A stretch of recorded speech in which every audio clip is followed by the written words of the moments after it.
Mukoma makadini? Tinofara makasimba here. Tiri nani. Ora chekutanga mukoma muri Zimbabwe ngada kuziva kuti mukoma ndimani uye matidandirei zuva ranhasi. Ini ndetwa Tatinda Gwasha vanhu. I think munochiyeuka kuti ndini yogadzira seweekend so far runzi Couch Love. So ndakudanai nechikonzero chekuti ndiri kusangana nematambudziko andiri kusangana nawo kuburikidza nekwandiri kugara.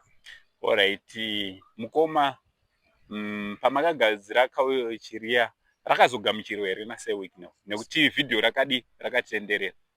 So far risati ragamuchirwa asi ndinoimba seweekend vakari kuona ndichavachengetera kusvika varitora. Alright. Muchiri netariro yekuti vanoritora here kana kuti? Hongu ndichine tariro. Saka mati muri kusangana nematambudziko ei? Ndiri kusanganwa nemathreat akawandisa kuburikidza nekwandinogara. Vamwe vanopromisa kuti unofanira kufa, vamwe vanopromisa kuti unofanira kurohwa. So ndaikumbirawo government protection kuti ikwanise kundipawo kana mupurisa 1 yekuti ndofambawo naye masikati. Then mumwe wacho ndifamba nayo manheru kuitira kuti ndisasangane nematambudziko aya. Alright, zvokutoti zvatosvika ipapo here mukoma zvokutoti makutotya kutofamba? Handina kuziva kuti kupa chipo chichansvitsa muna taisireve. Hanzi mhosva yenyu ndeyei nevanosangana navo nevanokufonderai?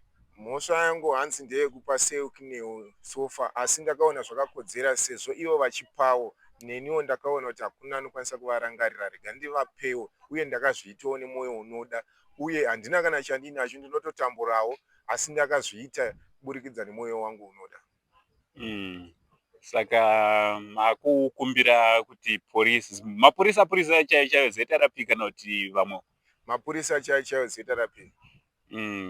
Ndo vamaona vanogona kuchengetedzai? Ndo vandoona vakakodzera kundichengetedza kuburikidza nemashoko ari kutaura vanhu kuti vada kundouraya, vamwe vanoti vauda nekodzero yekurohwa ndisingazive kuti ndandakavatadzira chii asi ndakaona zvakakodzera kuti semunhuwo vane kodzero yekusepuraizwawo sezvo ivo pasina akambovarangarira.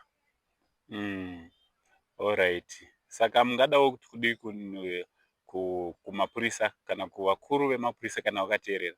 Ndinodawo kuti vakwanise kundichengetedzawo kune mathreats andiri kusangana nawo. Alright.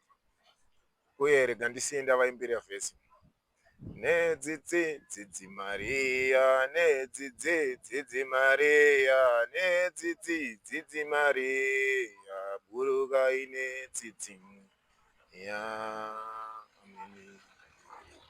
Amai Maria Magdalena, burukai nedzidzi.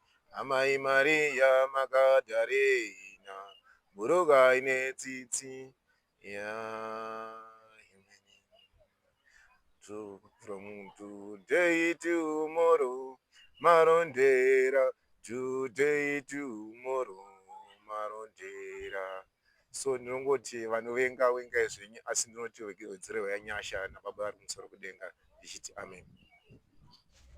Kutaurirwa unyimwa redze kumusana. Aiwa, kana kune vakandipedzera panyaya dzekugeza motikari vakomana veCleantech Car Wash and Detailing. Vakomana ava zvavakaita handina kana neremumuromo navo. Zvavakangoita vakandibata vakati Angosaint, aiwa toda kuti tinge tiri tinouya kuzogeza motikari. Ndikati aiwa ndichauya nayo kuCar Wash. Zvikanzi aiwa musazvinetse, Car Wash tinayo asi isusu futi Car Wash yedu inogona kuuya ikoko kwamuri. Ndikati aiwa itai sezvamareva. Vakomana vakafumubata jongwe romuromo vakasvika pamba ruri ngwanani. Ndakaona motikari yavo ichipinda pamba ndikasekerera ndikati zviriko herezi.